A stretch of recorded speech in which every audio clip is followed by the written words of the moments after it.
Hi అండి. Welcome to Jyothish kitchen.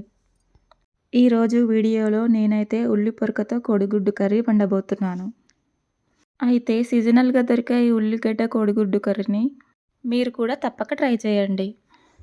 దీనికోసం ముందుగా స్టవ్ వెలిగించుకొని కడాయి పెట్టుకొని కడాయిలో ఒక టేబుల్ స్పూన్ ఆయిల్ యాడ్ చేయండి.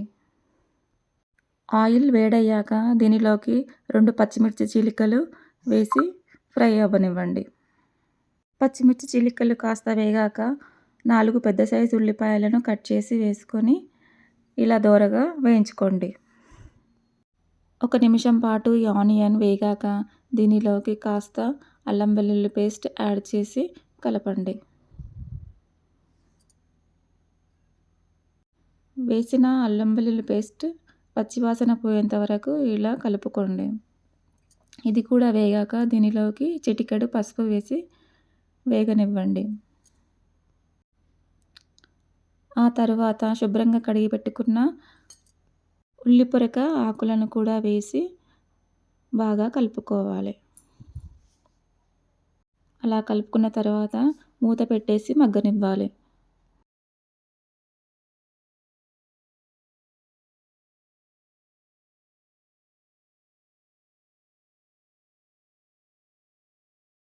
ఇలా మగ్గుతున్న ఉల్లి పొరక కడాయిలోకి మీ టేస్ట్‌కి సరిపడా కారము, సాల్ట్ వేసి బాగా కలుపుకోవాలి.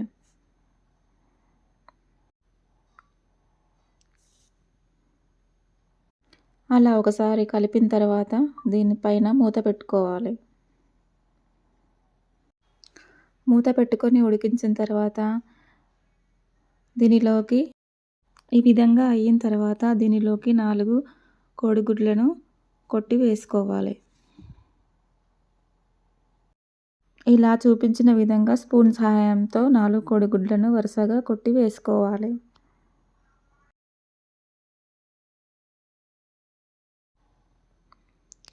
ఇప్పుడు వీటిని కదపకుండా మూత పెట్టుకోవాలి. 2 నిమిషాలు అలా వదిలేసిన తర్వాత మూత తీసి వాటిని ఈ విధంగా కలుపుకోవాలి. కోడిగుడ్డులో ఉన్న పచ్చివాసన అంతా పోయేలాగా ఇలా చూపిస్తున్న విధంగా కలుపుకొని మూత పెట్టుకోవాలి.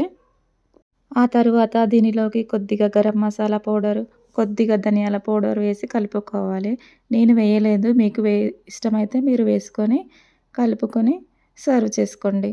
అంతేనండి, కోడిగుడ్డు ఉల్లి పొరక కర్రీ రెడీ.